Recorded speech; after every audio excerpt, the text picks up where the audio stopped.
how on earth do you describe Awesomenauts to someone who doesn't play it? What kind of game is Awesomenauts? All right, this is my take on Awesomenauts. I know it's a MOBA, which means nothing to me as a console gamer. I would describe it as Mega Man, Right. another part tower defense, and then another part RPG. Right. Just the 2D nature and the colors and kind of like the way you just hit like square to shoot. I play on the PS3. Brings back this like Mega Man feel for whatever reason. Yeah, I guess I'd go for a 2D MOBA slash brawler slash. Yeah, I guess I see the Mega Man kind of aspect. But yeah, it is really hard to describe to someone who hasn't played like a Defense of the Ancients game. Right. It's very much in the same vein as something like League of Legends or Dota or something along those lines. But yeah, if you're familiar with that kind of rule set, then yeah, you'll take to it really quickly. If you're not, then yeah, it's going to seem a little odd. You know, I see a lot of people who have no problem dying because they're like, oh, I'll just respawn. But death in this game is so significant because it sets you back behind and then gives everyone else solar, which you use to buy stuff, so it gives them a huge advantage. And like 25 solar doesn't seem like a lot, but it adds up. I feel like an investment banker playing this game. Yeah, Right. I remember I was playing with someone who hasn't played Dota before, and they kept running in, and I was trying to explain to them it's more about like skirmishing, and you want to hide behind your towers, and it's really important not to die because you can get out-leveled really quickly, especially at the start of the game, if you just run in and charge their tower or something. Right. I was playing the split screen with somebody who is very familiar with MOBAs. We played a bunch of Dota and LoL together. So we had kind of the whole opposite thing where we were playing it very much like a MOBA and being really successful in it. But yeah, we did notice the people we played against were a bit more gung-ho than they probably should have been, like fighting it out until the bitter end, and that just really wasn't doing them any favors. Yeah, it took me a while to figure that out. Luckily, it was like in the practice area, and I was like, oh, waiting for my bots to come out is a waste of time. I'm just going to go myself. But patience is a fundamental of that game. Definitely. I thought the practice arena actually was pretty good for new players because the AI of the other team in particular, like they won't just stick around and let you kill them. They'll use their abilities to try and escape and do exactly what you run into when you play against players.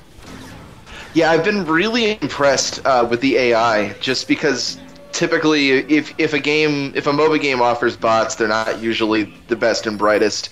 And when you add in, this style of game where there's a lot more micromanagement of your characters, there's a lot more control, there's a lot more, there's the vertical movement and everything like that. You would think it would be harder to have a bot in an environment like that, but I've been actually pretty surprised by how competent the bots are. Also, the way it drops in and drops out people, I sometimes have a hard time identifying who's a bot and who isn't. On my team. How many, I mean, I don't think I've played as much as you guys. I've been playing Fable Heroes, unfortunately. But how many games have you had where there have been a lot of bots? Because from what I've seen, most of the games have been full players, and you just occasionally people drop in and drop out. Yeah, I think mostly, I don't know, I think it is mostly people, but I always hear the announcer, like, whoever left the game, someone came back in, and I can never tell, like, who's a bot and who's a human. Yeah. Eventually, there's only a certain number of names that can use for bots. So generally, at this point, I can tell what's a bot or not. And if I ever need reference, you can just hit back or select, I guess, on the PS3, and the scoreboard will identify who's a bot and who's not. All right, well, that's good to know. Yeah, I remember in one of my first games, we came up against a team of people who were all working together, and I was playing on my own, so it was really frustrating. We were just getting completely destroyed, and I did try and leave the game and then join another one, and ended up jumping back into that one another 2 times. So I just gave up after a while. I've noticed it seems to be good about that, where if you do leave a game and rejoin, you're going to go right back to the game that you just left. Yeah, it's sometimes worth just sticking around for the next game. Yeah, I'm guessing that could be a huge boon if you just randomly get disconnected and want to jump back into your own game. But it also kind of prevents you from just game hopping until you get into optimal circumstances. So I think that's a pretty good system. Which I was definitely trying to do. Yeah. How do you guys spec your characters? Because from someone who has no MOBA background, I was really surprised. Like, I love the whole like character building aspect. Like within a game, you level up like 20 or so times, and there's definitely different ways to build your character for almost a whole different variety of actions. Right. Let other Chris describe his character first, because he sounds like he's put way more thought into it. Well, yeah, I've been playing a lot with Voltar. For people who aren't familiar with the game, he's basically the healer support character. And I've basically been going for a sort of build where I just sort of maximize solar, which is currency, generation as much as possible. He has this heal. Instead of a normal attack like all the other heroes get, he gets a heal beam, which doesn't do damage, but it heals any creeps or heroes that it targets. But every time you do healing, you get solar. So I started playing around with this build where I just try to maximize getting as much solar as quickly as possible, and it's been working out really well because when we get to the end of the game, I'm sometimes like twice as high a level as other characters. So you start out slow, but you work towards a bigger payout in the end, and it's been working really well for me. Any game I play with a Voltaire, they triple or double like every other character in levels. It's insane the way he just like farms solar. Mm-hmm. He's it's really strange that he's so good at farming as he is. I'm wondering if he's going to be adjusted in a balance patch or not. But it's pretty interesting where he is right now. Especially when like health is so key in that game, and like even like a little bit here and there could turn the tides of battle, and like he becomes such like a pivotal character. Yeah. Well, what's interesting about him is that all of his damage output is completely passive. Like he gets drones that he can summon to deal damage, and he can turn his AoE healing beacon into a damage dealer. So he can focus entirely on healing, and he's still putting out a decent bit of damage on the without him even having to do anything actively. So he's a pretty interesting character. Yeah, I tried something similar after you told me about this this morning, and like I think with Voltar you have to. You need to be playing with friends or people that don't completely suck, because I was trying to heal people and they just run the opposite direction, or they didn't understand that I could heal them. Yeah, I've lucked out in a few games I've played as Voltaire where unless they were bots or whatever, my teammates were smart enough to like hang out near me, and we would just plow through the enemy offense and defense. That's one of the things I've noticed. He is so good at pushing towers. Just his heal beam and the AoE heal bot can keep creeps up for so long that if you just ignore him and let him do his own thing, he's gonna like solo push through all the towers on a lane. It's insane. Yeah, I've been playing. I think is it Clunk or Clank? Clunk, the giant robot. I think it's Clank. Clank, right? Okay. It might be. I've been playing him. He's been my favorite character so far. I haven't really played a Dota game since like the Warcraft 3 custom maps. So it took a bit of getting used to. But I go for there's an ability that you can get called Piggy Bank, which is like a one-off ability that gives you a little boost of solar at the start of the game if you use it. And so you can use that and then purchase both of his abilities straight away, and which is like he's got like a self-destruct one, and then the bite. I'm not sure if you've played him yet. But because of that, he does in the early game he can just one-shot people if they make a mistake and run into him, and it's just really fun, especially at the start of the game. And you can out-level characters really quickly if people run into you a few times like that. And I've enjoyed using him, and he's the only one I've really managed to get into the flow with. Yeah, Clink's a lot of fun. I love his self-destruct. It's such a risk. Yeah, but it's awesome when you catch like two people in that, and like they're like running away from you, but like you have like the time buff on, so they're in slow motion and they just like dead. That's a good feeling. I love how scared people get the moment you use that ability, and especially when there's like the little guy with the sword who's always like trying to backstab you and everything. Leon. You just press that, and everyone freaks out. It's really awesome. It's strange. It almost counterintuitively, he makes such a great ambusher. Just because, if there's people pushed up on your tower and you sneak up behind them with them and just activate that self-destruct, just everybody goes crazy running away, like scrambling over themselves trying to get back to safety. It's so much fun to watch. Yeah, if you use that, get the destruct and bite at the same time, you can just get an instant one shot, which is it's so satisfying. You know, I've never gotten his bite spec at all because like I have this bad habit of like every time I play random because I love that extra 1,000 solar you get at the end. Right. So and I always for a while for some of the characters I'll only pick one move and I'll work on like maxing that out instead of like switching it up and kind of having like two okay set of moves. I think it's been okay for me, and I've won a fair majority of my games, but I don't know. Is that unusual to do? It can be tempting at the start, but I think it depends on the character, I guess. Some of them really benefit from having both. Man, you put Froggy G with that dash move, and that high stun, and that cooldown, and you're just unstoppable. Mm-hmm. I think it's best to have both abilities, even if you only focus on one, just because since everything's based on cooldowns instead of like like mana or some sort of other resource. Mm-hmm. Yeah, exactly. Something to do. That makes sense. Yeah, like I when I first started playing, I played the Cowboy, so I'm really bad with names. This is terrible, but I always upgraded the Dynamite ability, but you'd still always buy his bull move just because it's a get out of jail free card kind of thing. You just use that to push people away and escape. And if you're in position, you can always catch an ambush and push them into your own turret. Into the turret. That's always fun. Oh, that's brilliant. Who are you playing as, Dan? Or is it always random? Is there anyone you favour? Usually random, but every time I do random, it always puts me as Froggy G, like 9 times out of 10.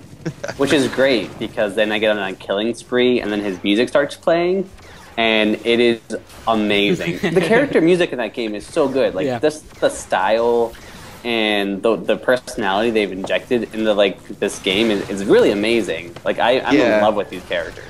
It's so immediately charming, and they just really nail that whole 80s Saturday morning cartoon vibe. Yeah, exactly. Like when you win, and it's like, Awesomenauts! It's like, the coolest. Yeah, definitely. Yeah, I mean, they've, like, the game that just oozes style, and it could have definitely, I could see someone else maybe doing it, and doing it poorly, but they do it so well, and you can't just help but just feel like a kid playing this game. Yeah, I don't think bringing like a MOBA kind of game to the consoles is the easiest thing to do. You really need to like think about the balance and everything. And I hadn't even really heard of it until you were talking about it last week, and absolutely loving it so far. Yeah, I got the chance to play it at PAX, and that was where I fell in love with it. I was like, wow, because that just seemed to be the theme at PAX was like everybody had some sort of take on the MOBA genre, and this was the only one that was on console, and that's what really kind of immediately struck me by it. Because when you glance at it at first, it just looks like another 2D side scroller, and it's not until you realize that there's three of them playing against the three guys on the other side of the unit that you realize that this is something competitive. So it definitely stood out. And I'm glad I found it because I've been having a lot of fun with it. Yeah, I'm really interested to see about future characters and how they support that going forward. Yeah, because if I had a complaint about the game, it just doesn't feel like there's enough content there. Like you only got the 6 characters. There's only the 3 maps, which I guess three maps is definitely an improvement over the 1 that you get in a typical MOBA, but. But with only 6 characters, and the 6 characters only have 2 abilities each, it just kind of feels like there could have been a bit more variety there.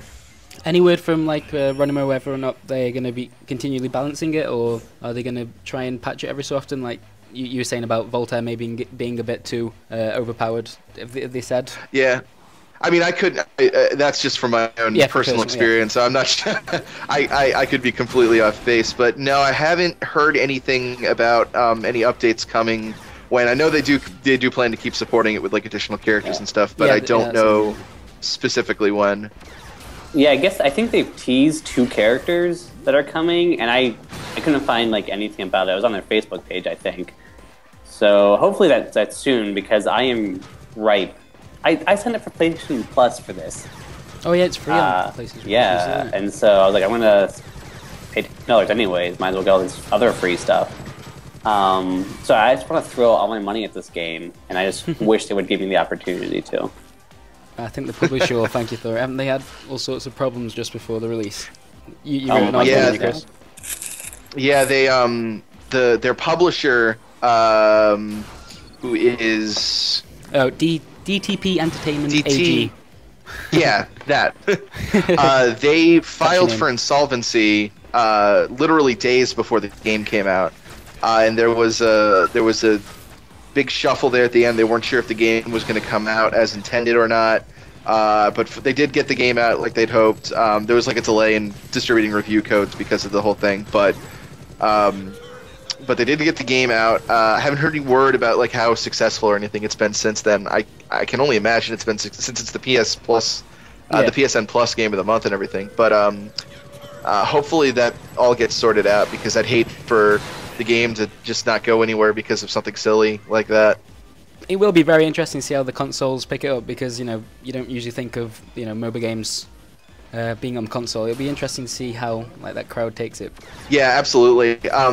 I think like the game has the tutorial in it and everything, which works pretty well. Yeah. I kind of wish that maybe it would have eased people into the MOBA mindset a bit more, like you were talking about the people like not being willing to die too easily. I kind of wish maybe it taught people a little more about like what a MOBA game is and how it works, and just sort of some general strategies beforehand. But other than that, I think I think it works surprisingly well with the sort of console mindset, which is something I never thought I'd ever say in the past. Yeah, you could see some people new to the game coming on and just jumping online, running into a team of people who have experience with these type of games and not really seeing the appeal of it. But hopefully it'll be successful and we'll see more from them, because it'd be just really impressed with it. It's really nice to just catch one of these games that you haven't really been thinking about beforehand and just being really pleasantly surprised. Right, absolutely. Yeah, I love this game. I love it. Game of the year. On Metacritic, I think it's on a 78 overall. I think that's the Xbox 360 version. But I don't think it's had a lot of critic reviews, so that's not necessarily a fair reflection. Right. Yeah, some of the complaints, I just wanted to play devil's advocate. There's like Eurogamer was saying like that the matches can play out too long, could benefit from like a time limit or a draw scenario. Have you ever ran into that? I really haven't, actually. The matches I've played usually averaged about 8 to 10 minutes. All right. Sometimes significantly shorter. Wow. I've never run into something that's lasted like longer than say 15. I don't really think. Most of my matches are about 20 minutes. Yeah, same. I think that's because Chris's team wins more than us. Yeah. That might be it. I'll try playing with some different characters and see what happens. Yeah. But usually a win for when I play is pretty quick and decisive. I haven't really run into any games that have dragged on, extensively. Right, I'm expecting an invite whenever you're playing because I want to join this team. Fair enough. I want to win one game. Yeah, I mean, the games, they last about 20 minutes for me, but I never feel like this is going on too long. Like, I'm having such a blast, and as long as like I have upgrades to get, I could not care less. Like, I just love. I'm like an upgrade junkie. That's really all I want to do. And so as long as I can keep doing that, I don't care. I'll just farm like those neutral guys if I have to. Yeah. Like I just love buying stuff. I think I'm in a similar situation to you, Dan. Do you play on your own, or do you play with people that you know, or? It depends. I played on my own so far, yes. And it's worked out really well. There's maybe one person I found who had a headset on PSN. Oh, right. But people have been using like the directional pad controls cool. to like attack and defend, which is great. And most of my teammates have been pretty smart as far as strategy and things go. So I've been lucky. That certainly helps. Yeah. Yeah, I think that was, and there was also, as they mentioned, that there's a lack of feedback when you land attacks, which you can see sometimes. It's sometimes hard to tell whether or not you've. Yeah. Definitely, and when like a 3v3 team fight breaks out, like good luck trying to keep track of what's going on. At that stage, I just self-destruct and hope for the best. Yeah, I think that's pretty much all I have. That's Awesomenauts. It's awesome. That is awesome. I should have our formal review for the game up on the website within the next few days, so be sure to check out Piki Geek for that. I'm looking forward to it. Me too, man. Well, cool. Great. Thank you, guys. I'll see you guys in the lanes. Absolutely. Oh, Awesomenauts, roll out. I totally want to end the video with that.